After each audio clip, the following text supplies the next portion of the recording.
Good afternoon, everyone. We'll just let more people come in first before we start.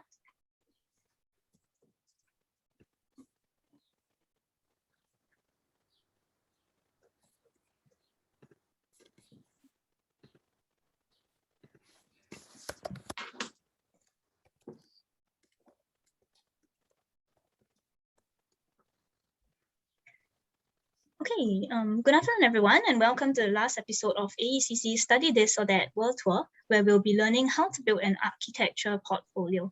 So this workshop will give you a detailed understanding of the do's and don'ts and the important details that go into making a portfolio, such as the skills, academic, personal, and professional projects, achievements, and experiences that you should include. So for this World Tour series, consisting of a total of 21 talks and 3 workshops from August to October, AECC has proudly collaborated with 37 institution partners across 4 countries, Australia, UK, US, and Canada, to help you understand the wide range of study options you have.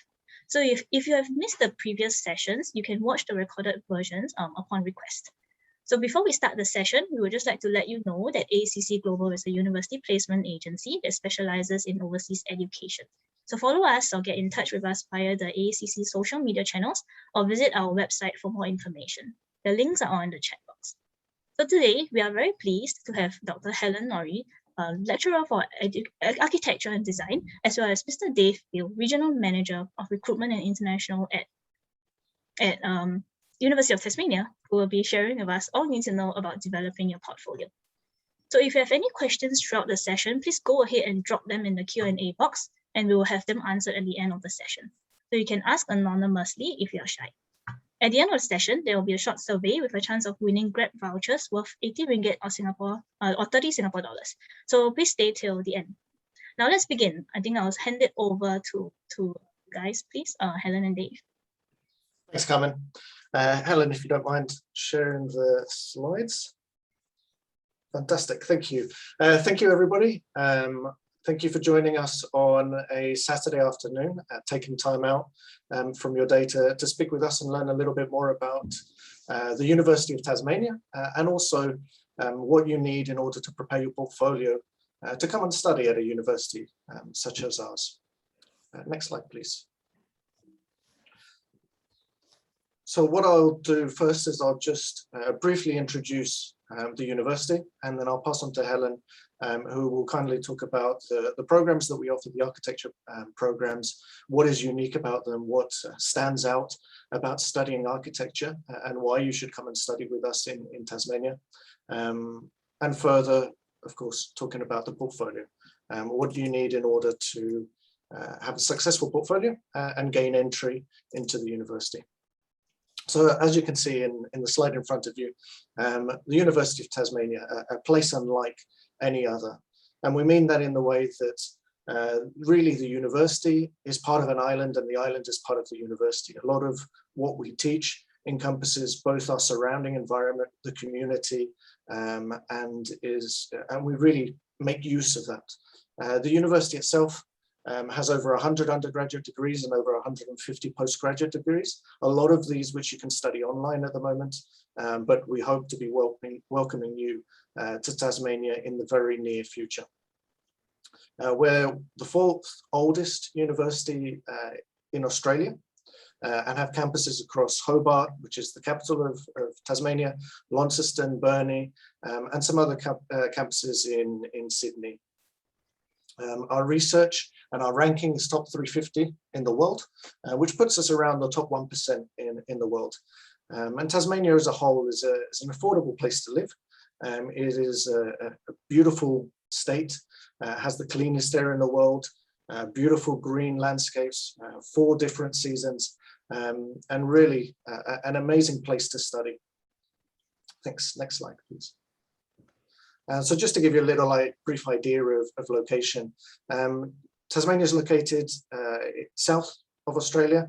The size is roughly twice the size of Taiwan, around 500,000 in population, and roughly about an hour and 15 minutes away from Melbourne. So if you're flying from Malaysia or Singapore, you'd fly into either Sydney or Melbourne, and from there take a connection across into Hobart or into Launceston if you were studying there. Thanks. So briefly, what I've already been talking about, the Tasmania is a state of Australia. So as I mentioned, around 500,000 people. 40% of the island is made up of national parks or World Heritage Wilderness Area. And one of the fastest growing tourism destinations across Australia. Thanks. 4 different climates. So not only do you get to enjoy the summers, which is definitely slightly cooler than in Malaysia or in Singapore, and a lot less humidity. The autumn, the winters, you'd have to travel up into the mountains or into further northern areas to get some of the snow and be able to do some of those cross-country skiing, and the spring. So just in summary, as I mentioned, quality institutions, so top 300 or top 1% in the world, affordable education and really affordable accommodation. One of the stories that I always talk about when people ask me what is different about Tasmania, and this will probably really resonate in Singapore, is when I go to a restaurant and I ask somebody, you know, where is this food sourced from? They look at me perplexed and they go, Tasmania, of course.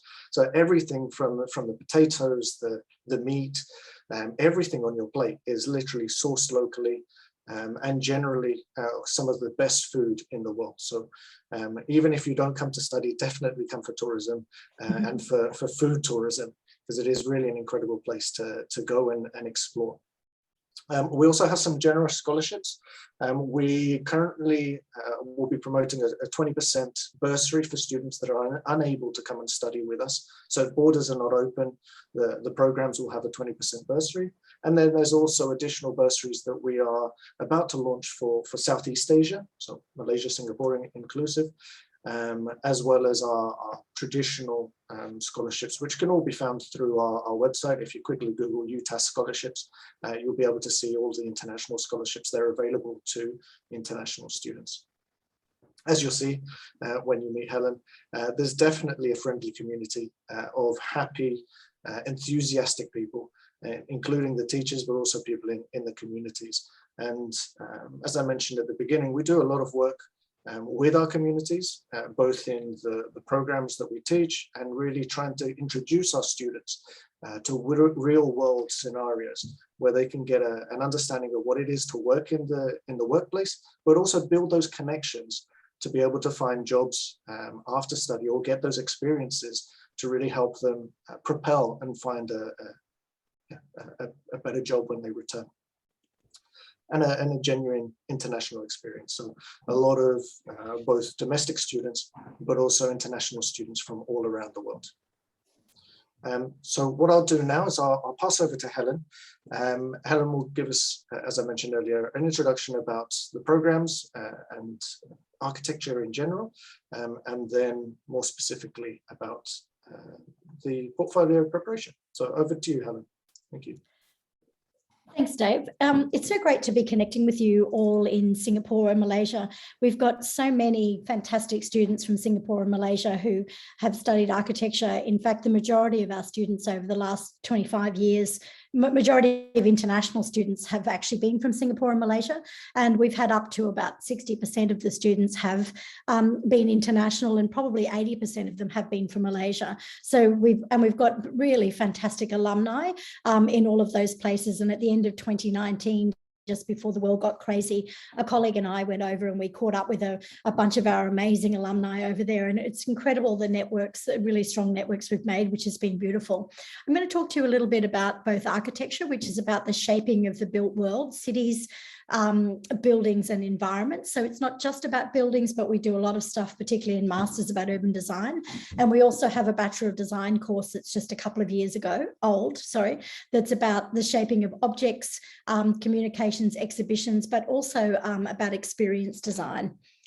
So I'll just actually talk to you about this in terms of places, projects, people and programs.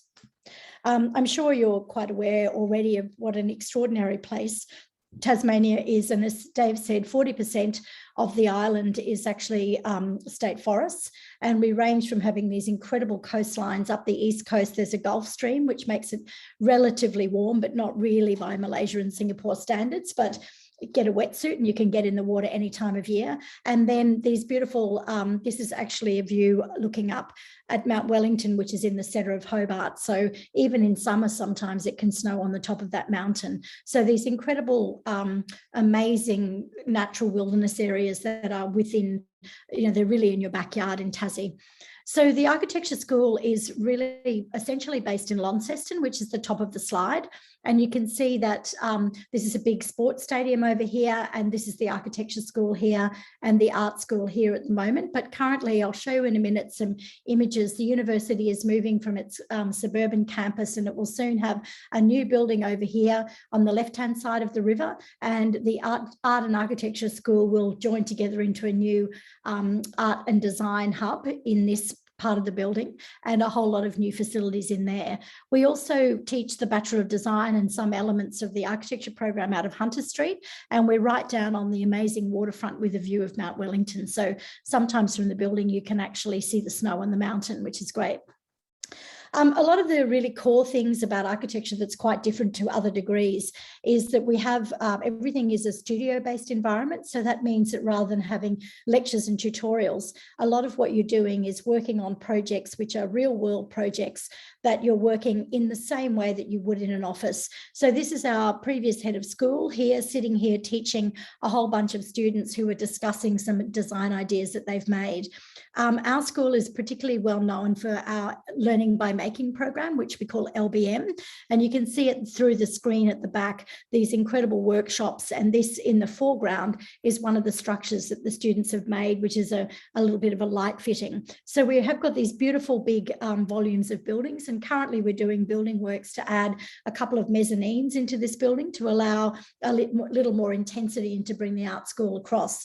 So the building was a former train. It used to actually repair trams, and you can see we've maintained these beautiful big gantries. So we're very interested in sustainability and heritage, and the way that we're organising our buildings makes sure that the traces of the past is actually present, is able to be seen in the present. We've got a range of different spaces, and you can see these students working. This was working on object design. So some of the furniture in the background is little examples of things that people have made in a previous version of the Bachelor of Design course. And you'll see here that this is the architecture building over here, and the art building.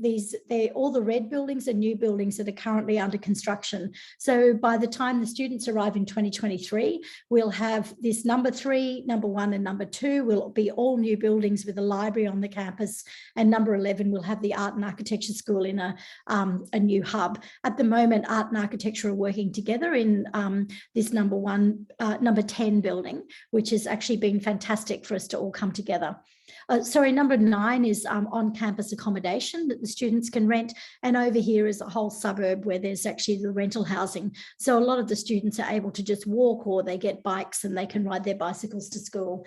This is the newest building, which has been designed by John Wardle, who is the current gold medal, last year's gold medal award winner. So the highest award by the Australian Institute of Architects. And he's designing 3 buildings for the new campus. So this is the new library hub, which is really based on the industrial buildings that used to exist there. And this is the architecture and design building here, and a new Rivers Edge building, which will have business students and a whole lot of new and exciting teaching spaces, and a lot of diversity on the campus. And this is the new building across the river, which has a very high-end science and technology research component to it. So it's a really tight hub of things that are happening. The students do a lot of hands-on working, and this is an example of our workshop and one of the versions of our Learning by Making program, where the students were making an installation for an big art festival that happens with this amazing museum called the Museum of Old and New Art. So this is a version of an inflatable installation that was made as part of that situation, and the students are designing it, and they've made it, sewn it up on the sewing machines that we have in our workshop. And then this is another version of it being installed with a sound installation that the students are engaging in. So we're not just making traditional buildings, we're also doing very innovative and experimental things that bridge between art and architecture. We also have refitted this shipping container to make a really fantastic recording booth that is actually put on the back of a truck and moved around Tasmania for these amazing festivals. And this is it here in action. So you can see those little trays at the bottom slide out, and it can be used for live performances. This is our market on Saturdays, but it can also be partially closed down and be used for high-end musical recordings. We've been doing a beautiful project in the Midlands, in the middle of Tasmania, about habitat reclamation. And this is something called the Species Hotel, where the first and second year students have been building these very strange little structures, but they're specifically designed for the places where the natural trees have actually been cleared and some of the wildlife isn't existing very well. So the students are making these structures so that the possums and the birds and all of the native animals can actually nest into these things and help to build the ecosystem. So we're interested in sustainability, not just in terms of buildings, but in terms of the environment as well. Another project that we've been doing called The Castle is about little relocatable homes. And you can see the project at the top is a little building that fits on a trailer that you can fit to your back of your car, and it can drive onto site and unfold and make a bigger home. And this project has been done particularly with Youth Futures, who are working with kids at risk of homelessness to provide additional accommodation, and it's setting up a prototype for the tiny house movement that's working worldwide. So these are projects that are designed and built by the students as part of their experience. We also have work integrated learning, which gives all sorts of different opportunities for the people to understand about the real world. And with all of these amazing buildings on site, one of the really key things that we've got at the moment is all of our students are cycling through and doing site visits on these amazing buildings designed by the latest award-winning architects, so that they can understand the relationship between design ideas and construction systems and the reality of how you get things built.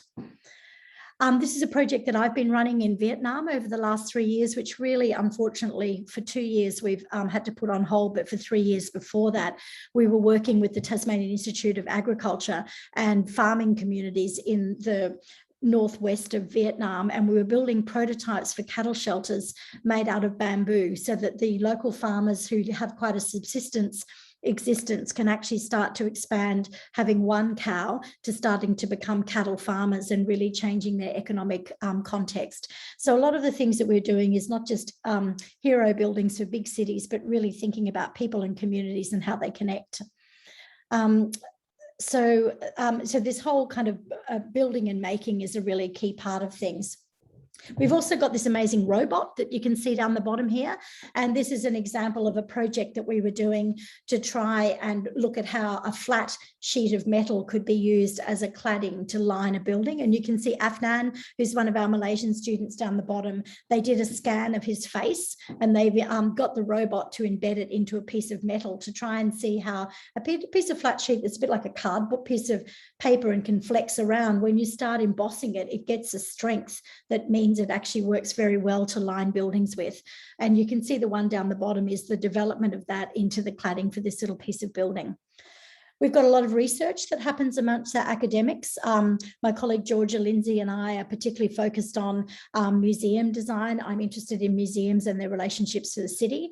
Dave Bainan has been doing a lot of stuff with temples in Southeast Asia, and our head of school, Julian Worrell, lived in Japan for many years and has been responsible for publishing a number of really key books about contemporary Japanese architecture. So although we're right down the bottom of the world, we've got a very global reach that connects us to the rest of the world. And because we're quite a small university, it also means we have very close connections with our alumni. So we've got a very tight global connection, which is great. This is an example of an exhibition that Julian had done with about Japanese architecture, and it was held at the Design Centre in Tasmania. So a beautiful exhibition of work that we're communicating some of these design ideas to the public. And then this is our graduating Masters of Architecture exhibition in our own building, where all of the projects are being showcased. And you can see this funny little thing in the foreground. One of the groups of students was working with one of our colleagues who's just finished her PhD in the Antarctic. She's a Dutch architect who's been doing work and studying in the Antarctic. So some of the master's students designed little buildings for the Antarctic, and this one was actually driven by the katabatic winds and could ride across the Antarctic. So we go between very practical things that are to do with the place and the environment and the ecosystems to much more expansive and experimental things. Some of the people, we've got a really great range of staff, but because we're actually a relatively small school, we can fit them all on one slide, and you can see all of these fantastic characters.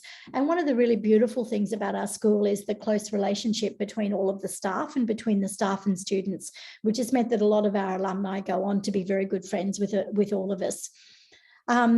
So some of our alumni here who've done fantastic things, Ben Duckworth on the right-hand side here is the global principal for Hassel, which is a global firm and works across the whole of Australia, but previously worked for Herzog de Meuron, of a Swiss firm, and he was the project architect on the Tate Modern Part 2 in London. And then other architects, Matt Hines and Poppy Taylor, who've been doing really beautiful projects with Aboriginal communities. And Luke Haywood, who's one of our graduates who's been living in Japan for a number of years and is working with his partner Junko there. So we keep really strong connections. We have a lot of events and activities. So it's a really beautiful place to be. We've had several generations of siblings that have come along. We've had 3 siblings from one family in Malaysia come, and we've had 3 cousins from one family in one year group, which has been great. So just quickly, the programs, the undergraduate programs, which you probably are aware of, is the Bachelor of Architecture and Built Environment, which was previously called the Bachelor of Environmental Design. And it's a 3-year course that is the stepping stone to going on to Masters, which is the stepping stone to being registered as an architect. It's the same as the Royal Australian Institute of British Architects, RABA Part 1. And you can either continue to Masters, or you can do an honours, or it also can become a pathway into a range of other things that you could actually do within the broader design community. You then, the second stage is to go on to the Masters of Architecture, which is another 2 years. So you can either come through our program, or you can also have done a number of programs in Malaysia and Singapore, which will allow you either recognise prior learning, RPL, or advanced standing into the undergraduate program, or depending on the university and your experience, you may be eligible for getting direct entry into the Masters of Architecture program. You basically need students need a minimum grade of credit, about 60% to get in. And if you're from outside of UTAS, you need to provide a folio, which I'm going to talk to you about in a minute.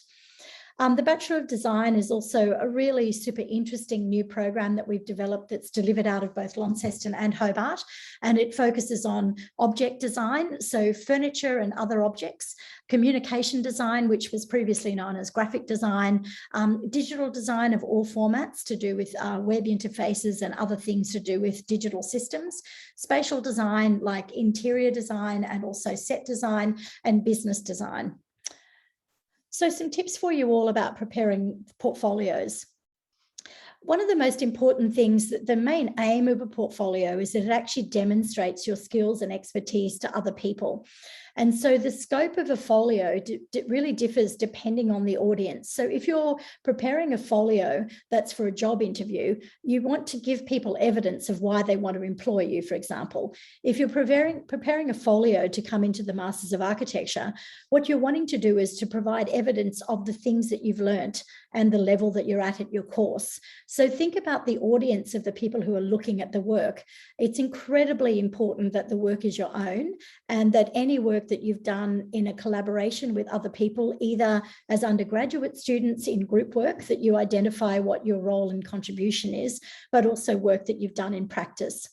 The portfolio should not only show your design work, which could include conceptual ideas, strategic thinking, and your understanding of aesthetic judgment, but it should also include the technical skills, your understanding of structure, construction, and detailing, as well as communication. We're really interested to see your sketching ability, 2D and 3D drawings, and the different computer-aided drafting or CAD programs that can be used, the different media you've used, and just actually generally the clarity of expression of ideas.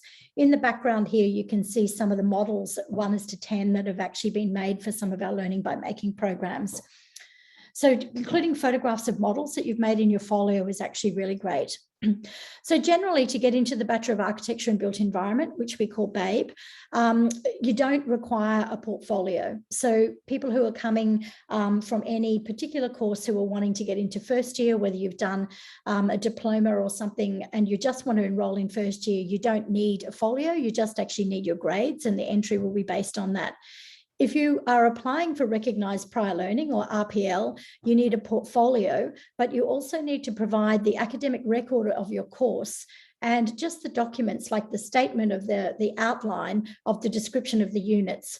And when you put your folio together, you should clearly mark on your folio the units that you're claiming credit for, what work you did in those units. That helps us to understand the level that that unit was actually, the ambition of that unit, what the scope of it was, and also how you performed within that unit. For the Masters of Architecture, anyone who's been through the UTAS undergrad course, they do not need a portfolio to get in. They just need an average grade of credit or a GPA of 5 out of 7. But if you're actually coming in from any university outside of UTAS, you actually do need a folio. Sorry, there's a note there that if people have come through our undergrad and have not met the required threshold, we really advise people to go and take some experience in industry. And there's 2 reasons for that. One is that the experience, for some people, things just click and they make much more sense when they go into the real world. And for other people, they might go and work in architecture and say, this isn't what I want to do with my life. I want to do something different. And it's really important to make those decisions at that point before you embark in masters. So applicants for all other universities outside of UTAS, either from Australia or abroad, require a portfolio as well as an average grade of 5 out of 7.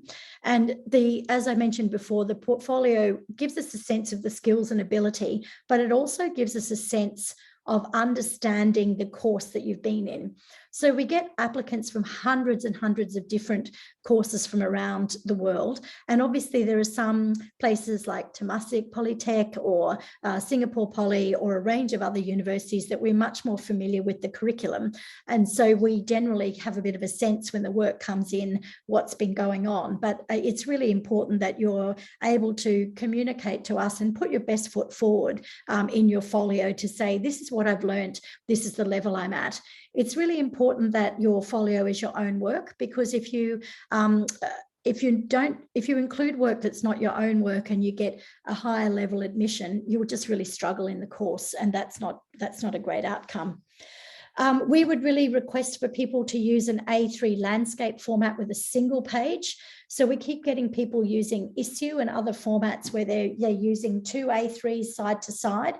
The reason we want you to just use one slide at a time is it's easier for us to read them on the computer screen. So an A3 format, which we can actually just see single page at a time. It's really good to put a cover page with an image, because the first thing we see, that then communicates who you are. So there's a lot about you and your character and your interests that can also be communicated in the folio. So we're interested in the way that your graphic design skills are helping you to communicate who you are. As I mentioned before, make sure that the folio includes a diverse range of design, technical and communication skills. It doesn't have to include every single thing that you've done, but it should demonstrate the standard that you are at now. It can also be really interesting to include some of your previous work, which might be less polished and more naive, but it could also indicate the amount that you've developed or grown in the course, which is a really great thing because it actually helps us to understand your interest and engagement. It's helpful if each page is labelled so that we know what unit that you've done things in, and also just one sentence to say, this project was an opera house for the harbour in Singapore and my idea was this. So if you just have 2 quick sentences at the beginning that help us to understand what it is we're looking at with the drawings, that can actually also be really super helpful. But we don't want you to write big layers and layers of text, just a very, very short description that helps us to understand that. So that's basically the key aspects and elements of both UTAS and the folio.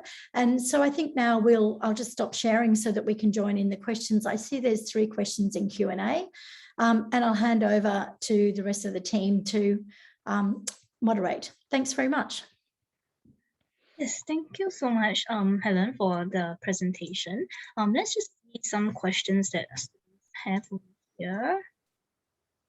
So the first question here we have is, may I know if I have the chance to get involved with the projects presented at bachelor level or only at master's level? I'm not quite sure what that question means. Can we get more idea of who the person is asking it, and are they meaning if you're enrolled in bachelor's, do you get involved in master's level? I'm not quite sure about the question. I don't know if people can speak in the way we've got things set up, or if they could just drop a little bit more info in. But I'll just give you a general thing, is that generally the master's program and the bachelor's program are quite separate. But I know particularly through the Bachelor of Design, we've got a theme about food and food systems, and that's actually threading together. And it really just depends on the specifics of the projects as to the degree to which we might put two studios together. The other thing is, because we only have about 300 students, it's very, very easy for undergraduate students to sit in on reviews or get to know the students in master's level. We also have studio spaces, occupied studios that the students can work from university. So when you're there, it's very easy to, if you're an undergraduate student, it's very easy to get to know your seniors and to connect. So I'm not sure if those points actually answer the questions that people are asking there. And if I can just expand, I think what they're asking is, do they get to work on live projects just at undergrad or just at master's level, or are there live real world projects throughout both programs? Yeah, live real world projects from first year the whole way through.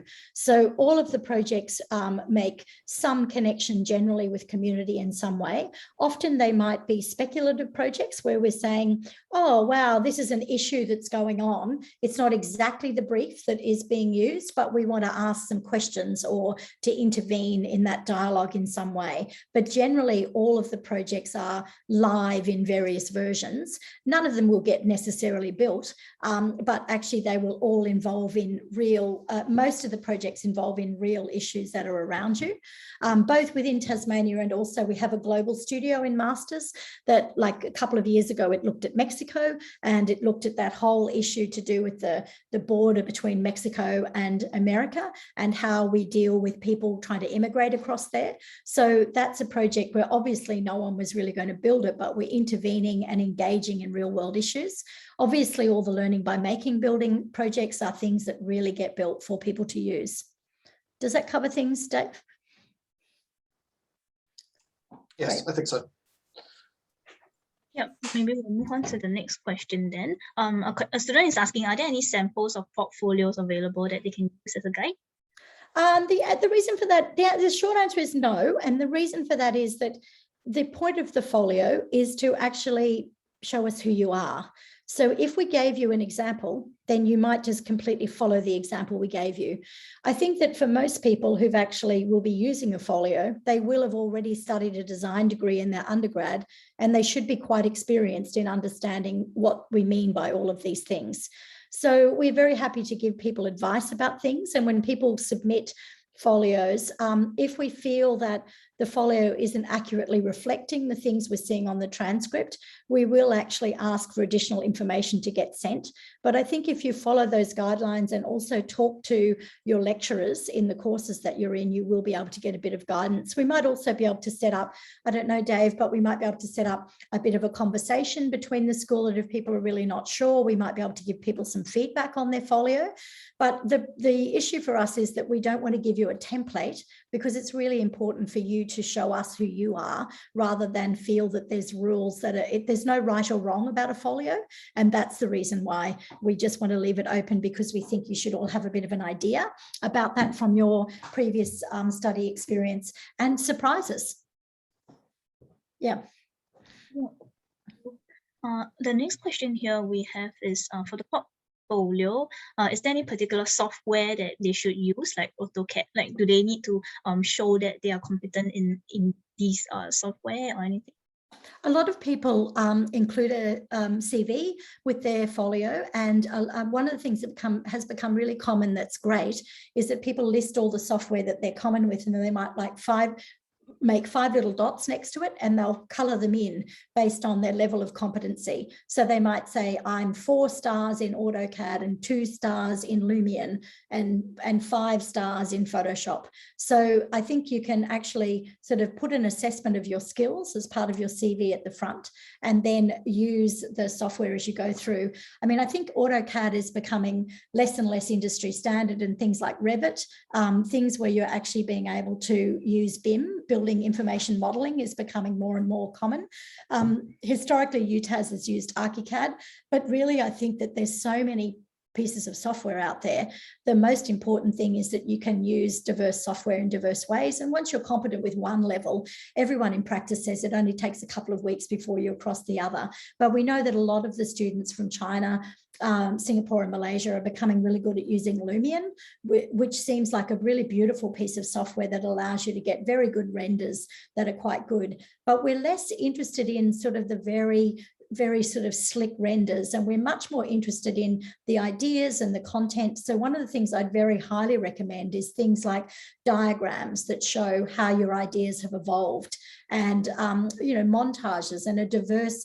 I think it's more important to show a diverse range of skills rather than necessarily think that there's a particular software, because the software is just a tool. It's just a tool, and the thing that you're really wanting to show is your skills and expertise in design and technical. I hope that answers the questions. Yes, I think that's very clear. Thank you, Helen. So the next question here is it possible for me to apply for RPL if I've completed a diploma in interior design or interior architecture? Yeah, that's exactly the kind of things that would give you RPL into a Bachelor of into the undergrad course, because there's a lot of things that are to do with the core skills of design, understanding design sensibility, and also just understanding the tools like using CAD software and other things. So if you've done interior design, that's exactly the kind of thing that you should apply for RPL for.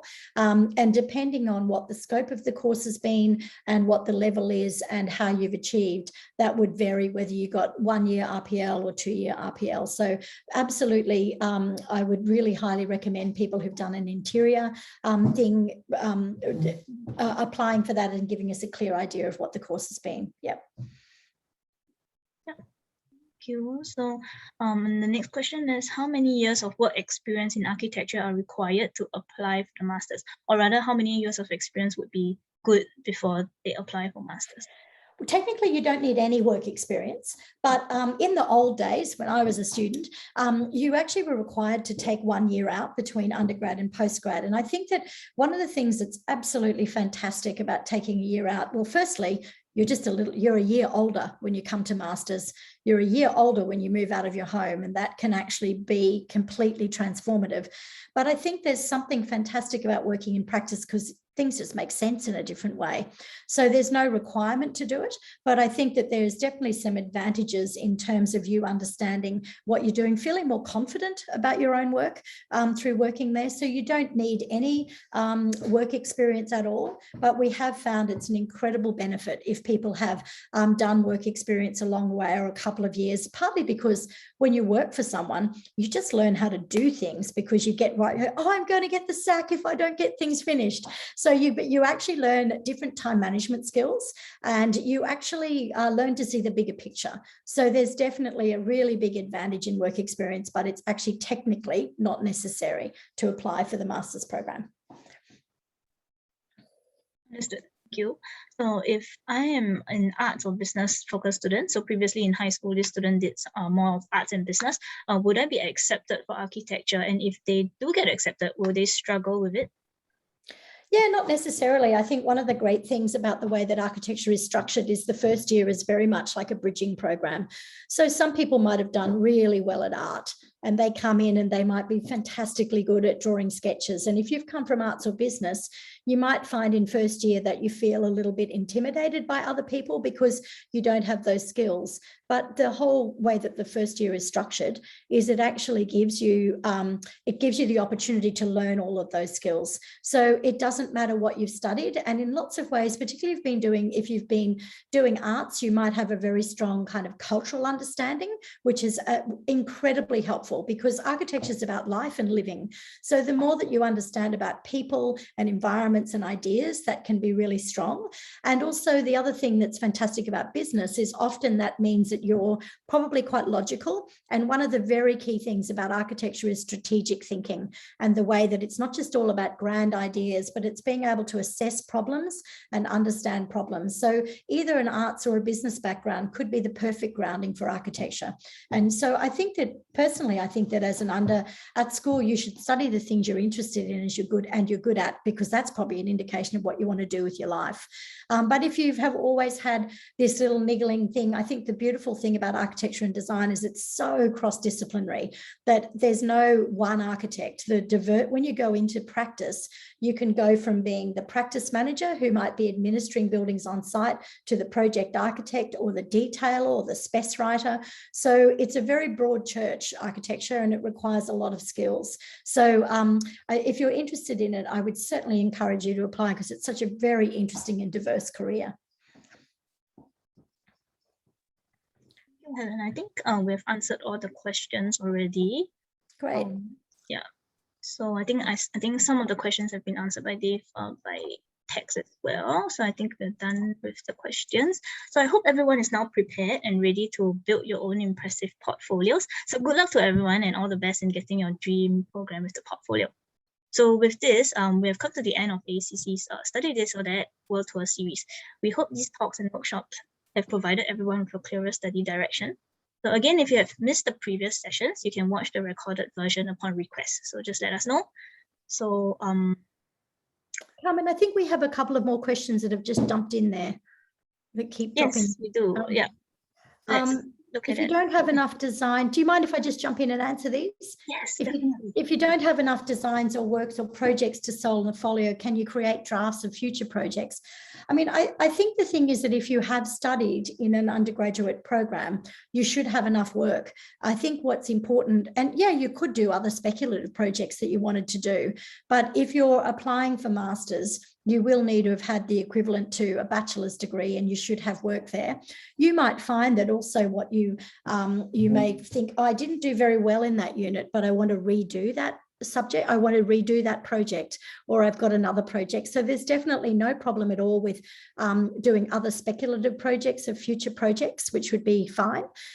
Also remember that you can at any point enter competitions, either local or international competitions, and include those in your folio in addition to the work that you've actually done within things.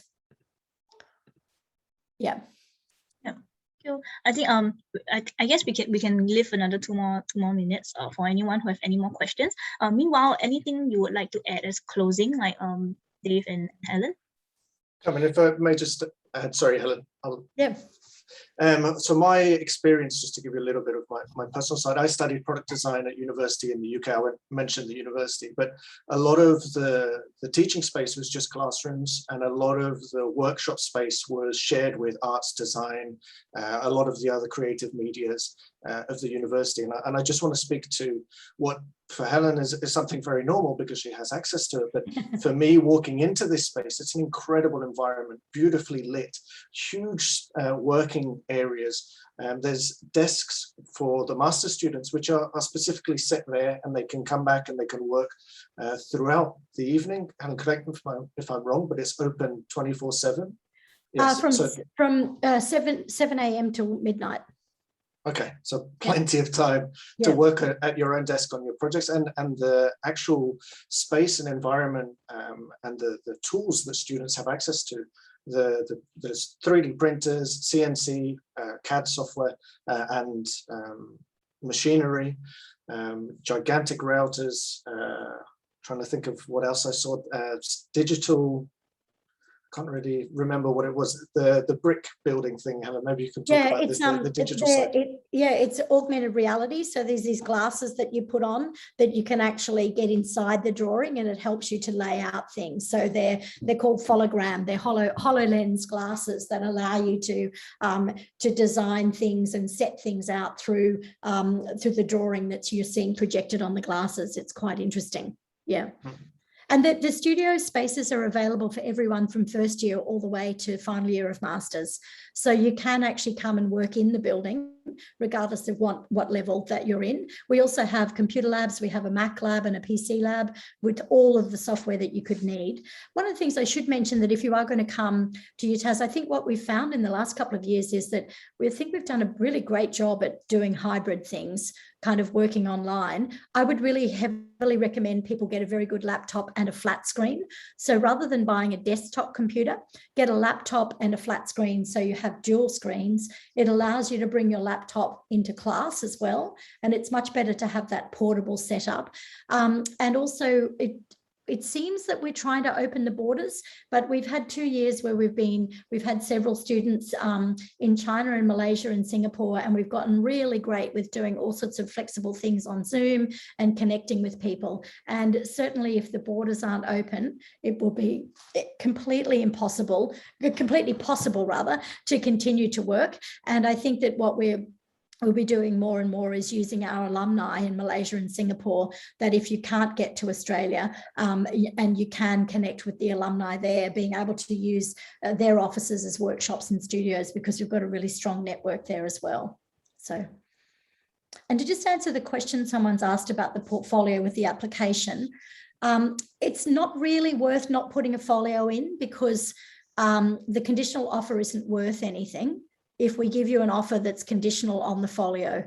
So if you're going to put an application in, it's really worth just putting the application in, because either it will get rejected because you don't have a folio. So just actually take the time of putting it together, really. Because the conditional offer will just say it's conditional on coming, which really means you haven't really got an offer. So you have to do the folio anyway. Basically, if you've been studying an undergraduate course, you should have a suite of things to do. It should only take you a couple of days to put a folio together based on the work that you've got. So it's really worth just putting your best foot forward in the first instance in the application. This is not a quota program, so you don't need to be concerned about the spaces disappearing for you. Yeah, that's right. We've got enough spaces for everyone. So, definitely put your foot forward. And in terms of the order of the portfolio, and do you need to include your first design? I think it's actually quite a good idea. It's a great question. I would suggest putting things in reverse chronological order. So you put the most recent thing you've done first. So remember, with a folio, when someone opens it, you're immediately trying to convince them, wow, this person is interesting. So put your best foot forward first, and put the most recent things that you've done that are really well developed or you think best represent you. And then you can go backwards to the work you did in first year, for example. But again, there's no need to provide all the information that you actually need in there. So it's a really great question to ask about that. It's not a suspense novel, so don't start with first year and show us everything you've done. And I think you should keep the folio to under 20 pages. That's probably not a bad ballpark. And there's a question about accommodation. There is university accommodation on campus. There's a range of different options. I don't know, Dave, if you can speak to that more extensively, or... I think for architecture, really the accommodation that's available within walking distance is just an incredible residential accommodation on site. You've got kitchen facilities, you've got shared kitchen, so you've got your own kitchen facilities with your own private bathroom, or you've got shared kitchen facilities when they'll do culture evenings where people cook from their different countries. There's game rooms. That really is the facilities, accommodation facilities are literally on your doorstep for architecture and design and this area. And then of course, as you start to progress through the years, you may want either cheaper accommodation or to share a house with friends, and the city is literally next door. So it is quite simply, accommodation is available throughout, and it's up to you how far you want to travel to really get into the university. And a lot of the students get share houses because it means they can make their own family away from home.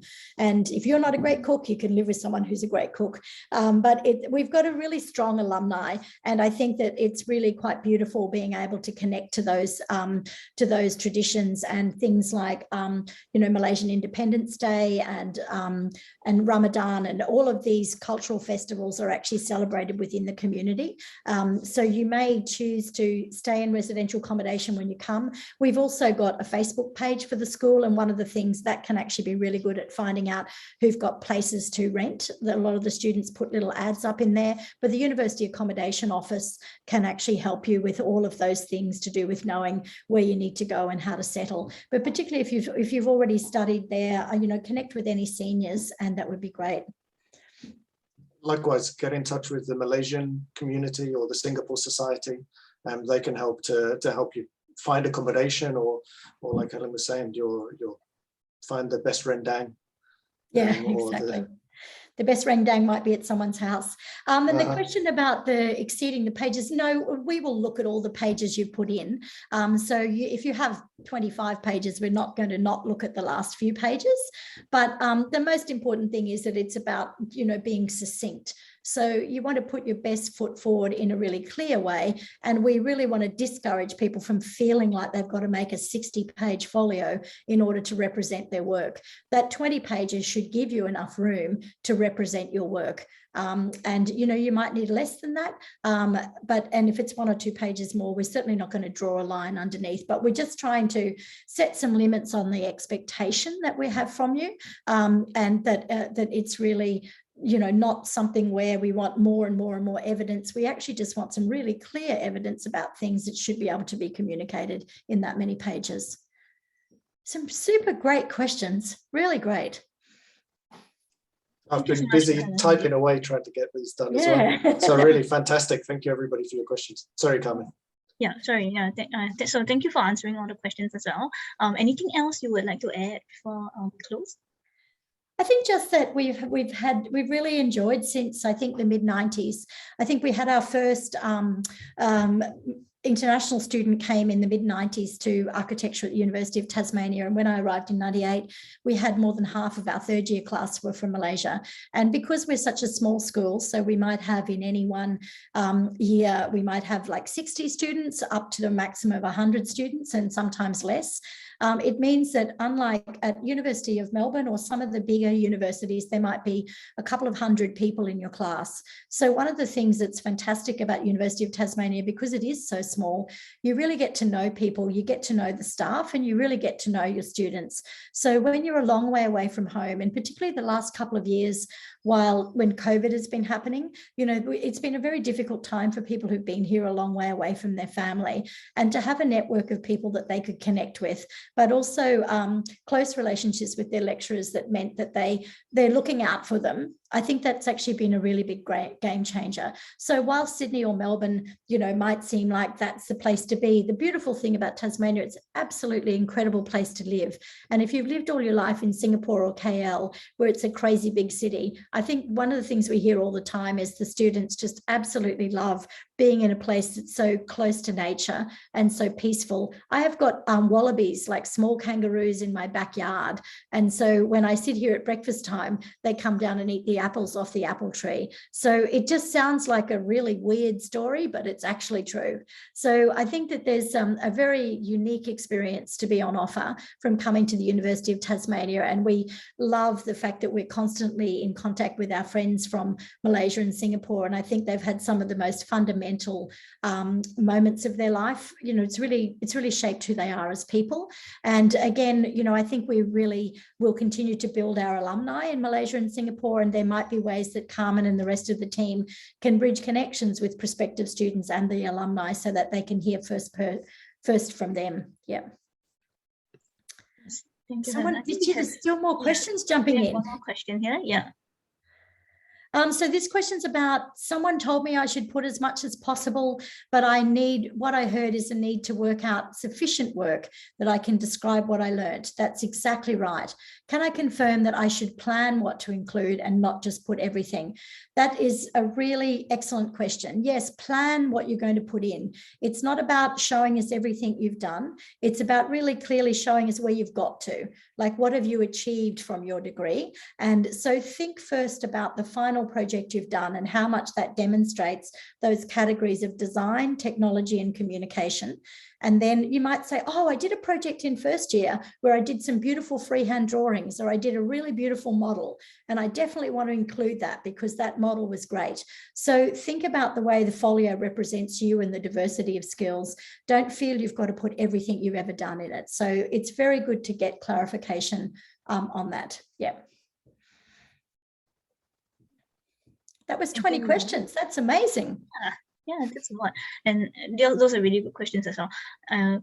So is there anything else at all that you would like to mention before I end this?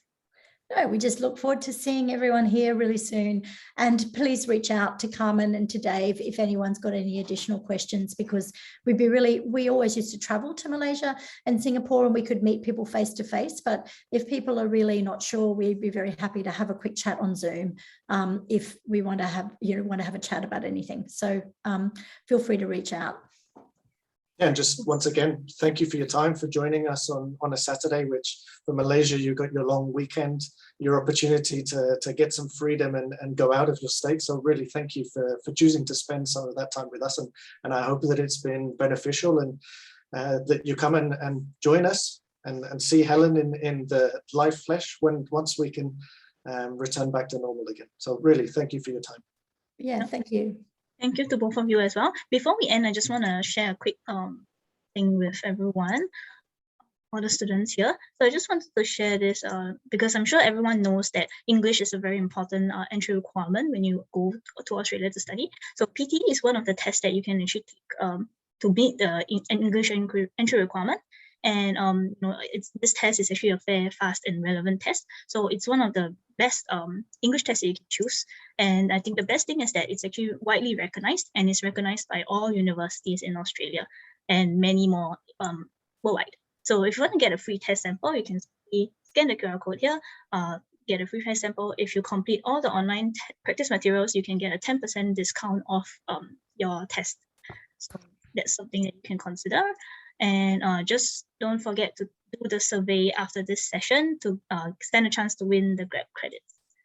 So with that, just want to let you know, if you have any other questions, feel free to contact our officers here. Follow us on Facebook, Instagram, YouTube for the latest updates. So once again, just many thanks to Helen and Dave for the very informative and useful session today. And also to all our students here, thank you for joining us this Saturday afternoon. ACC Global will definitely make a comeback with another session of Study This or That. So stay tuned, and in the meantime, stay safe and stay healthy. Thank you, everyone. Bye.